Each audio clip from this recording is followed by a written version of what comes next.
안녕하세요. 이시우TV의 이시우입니다. 해당 분석은 초안 분석이며 최종 분석과 픽은 하단 댓글에 있는 링크로 문의 주시면 방입장 도와드리도록 하겠습니다. 방입장은 무료로 진행되며 절대 금전적인 요구를 일체하지 않습니다. 이번 분석은 승부식 126회차 국내 축구 3경기 분석 진행해 보겠습니다. 전북 현대는 주로 4-4-2 포메이션을 선호하며 최근 대구 원정 경기에서 아쉽게 4-3 패배를 기록했습니다. 이 경기는 전북이 주도권을 잡고 후반에 리드를 가져갔으나 막판 연속 실점으로 인해 승리를 놓친 경기였습니다. 이번 경기에선 공격진에서 이승우, 전진우, 안드리고를 중심으로 상대를 공략할 계획이지만 이들 사이의 동선 정리가 다소 미흡한 모습이 있어 대전의 촘촘한 수비를 뚫어내기에는 다소 어려움이 예상됩니다. 특히 대량 득점으로 경기를 크게 벌리기보다는 치열한 공방전이 이어질 가능성이 높습니다. 전북의 수비진은 박진섭과 홍정호가 중앙 수비수로 나서며 팀의 수비 라인을 이끌고 있습니다. 골키퍼 김정훈의 실수가 있긴 했지만 기본적인 수비 라인의 조직력과 호흡은 비교적 잘 유지되고 있는 편입니다. 그럼에도 불구하고 전북이 연속 실점을 허용했던 지난 경기의 모습은 수비에서의 집중력 문제가 여전히 존재한다는 신호로 볼 수 있습니다. 따라서 이번 경기에서도 수비 조직력이 얼마나 견고하게 유지되느냐가 승부의 중요한 변수가 될 것입니다. 대전 하나시티즌 역시 4-4-2 포메이션을 구사하며 경기를 풀어나가고 있습니다. 대전은 최근 제주 원정 경기에서 1-2로 패배했으며 그 경기에서 단 2번의 슈팅만 기록하는 등 공격 전개에서 다소 답답한 모습을 보였습니다.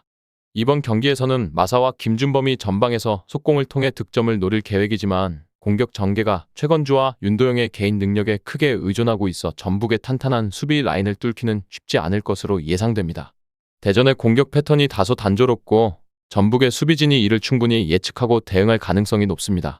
수비 측면에서는 김현우와 안토니 중앙 수비수로 나서며 대전 수비의 중심을 잡고 있으며 제공권에서의 안정감을 자랑하고 있습니다.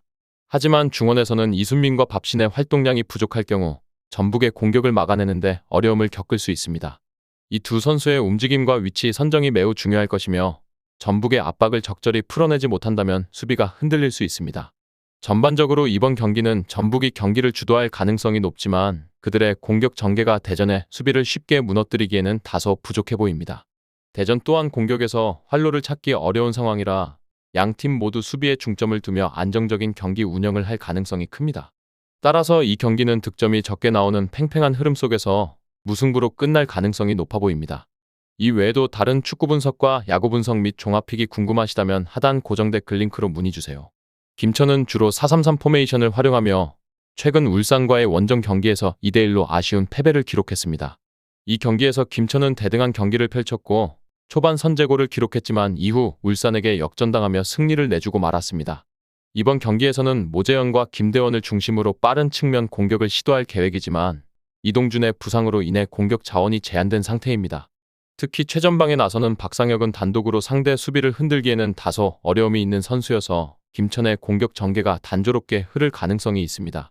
수비진은 박승욱과 박찬용이 중앙 수비수로 나서며 라인을 구성할 예정이지만 두 선수의 호흡이 아직 완벽하지 않아 수비에서의 견고함이 다소 부족한 모습입니다.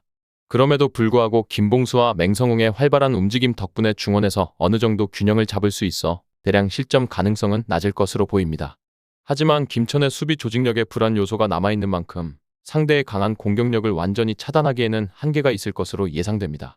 반면 울산 현대는 주로 4-4-2 포메이션을 선호하며 최근 김천을 상대로 한 홈 경기에서 2-1로 승리한 바 있습니다. 이 경기에서 울산은 초반에 실점했음에도 불구하고 적극적인 공격 전개를 통해 경기를 역전시켰습니다. 이번 경기에서도 울산은 아타루와 아라비제를 중심으로 조직적인 공격을 펼칠 계획입니다. 주민규의 패스 플레이와 연계 능력, 야구의 날카로운 움직임은 김천 수비진에게 큰 부담을 줄 수 있으며 득점 기회가 자주 만들어질 것으로 기대됩니다. 수비 쪽에서는 김영권과 김기희가 안정적으로 중앙 수비를 맡고 있으며 두 선수는 서로의 호흡이 잘 맞아 수비에서 탄탄한 조직력을 보여주고 있습니다.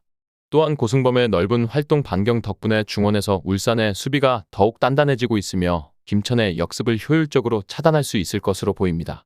전반적으로 이번 경기는 울산이 주도권을 잡고 경기를 풀어갈 가능성이 큽니다. 울산의 공격진은 김천의 수비 불안 요소를 잘 공략할 것으로 보이며 경기 내내 꾸준히 득점 기회를 만들어낼 수 있을 것입니다. 반면 김천은 역습을 통해 울산의 수비를 흔들려 시도하겠지만 한정된 공격 자원으로는 울산의 수비를 완벽히 뚫어내기 어려울 것으로 보입니다. 울산이 안정적인 경기 운영으로 승리를 가져갈 가능성이 높습니다. 인천은 주로 4-2-3-1 포메이션을 구사하며 최근 강원과의 홈 경기에서 1대3으로 패배를 기록했습니다. 이 경기는 퇴장으로 인해 수적 열세에 몰리면서 경기를 주도하지 못하고 무너진 모습을 보였습니다. 이번 경기에서도 인천은 제르소, 은포쿠, 무고사를 중심으로 공격을 전개할 예정이지만 이들의 개인 기량에 지나치게 의존한 플레이는 조직적인 면에서 아쉬움이 남습니다. 특히 제주의 밀집 수비를 상대로 인천의 공격이 효과적으로 전개될 가능성은 낮아 보입니다. 수비 쪽에서는 더욱 심각한 문제가 발생할 것으로 보입니다. 최근 퇴장으로 인해 출전하지 못하는 요니치와 부상으로 이탈한 델브리지가 없는 상황에서 수비 라인의 안정성에 큰 타격을 입었습니다. 이에 따라 김건희와 김현수의 중앙 수비 조합이 가동될 예정이지만 이 둘의 호흡은 아직 어색해 보입니다. 수비 조직력이 약해진 인천에게는 큰 부담이 될 수밖에 없습니다. 반면 제주는 역시 4-2-3-1 포메이션을 사용하며 최근 대전과의 홈 경기에서 2대1로 극적인 승리를 거두었습니다. 경기 내내 안정적으로 주도권을 잡았고 후반 막판에 득점을 기록하며 승점을 쌓는 데 성공했습니다. 이번 경기에서는 서민수와 갈레고를 활용한 측면 공격에 무게를 두고 인천의 불안정한 수비를 공략할 계획입니다. 이탈로의 중원 빌드업과 유리의 적극적인 침투 역시 인천 수비에 위협을 가할 요소로 작용할 것입니다. 다만 제주의 수비에도 약점이 없는 것은 아닙니다. 핵심 수비수인 임창우가 부상으로 빠진 상황에서 송주은과 임채민이 그 자리를 대신하고 있지만 두 선수의 호흡은 아직 완벽하지 않습니다. 그럼에도 불구하고 요시오가 수비에 적극적으로 가담하며 중원에서의 균형을 유지하고 있어 제주의 수비력은 어느 정도 보완될 것으로 보입니다. 이번 경기에서는 제주가 보다 유리한 고지를 점할 가능성이 높습니다. 인천이 주도권을 잡고 경기를 풀어나가려 하겠지만 제주 수비를 뚫기에는 어려움이 따를 것입니다. 제주 역시 수비의 완벽함은 보장되지 않지만 측면을 중심으로 한 공격 전개가 효과를 발휘하며 승리를 가져갈 가능성이 큽니다. 끝으로 정확한 배당 변동에 따른 실시간 추적과 최종 예측은 배팅 마감 직전까지 이루어져야 합니다. 위 부분을 참고하는 배팅이 아닌 더 근시적인 결과는 배당률 흐름의 변화 및 경기 시작 전 결장자 정보에 따라 변동될 수 있습니다. 함께 배팅으로 더 효율적인 승률을 만들고자 만들어낸 채널입니다. 모든 경기를 영상에 담아내기엔 한계가 있습니다. 이 외 다른 경기들의 정보와 결과 예측 및 더 많은 도움이 필요하시다면 분석방으로 언제든지 연락주세요. 최선을 다해 보이겠습니다.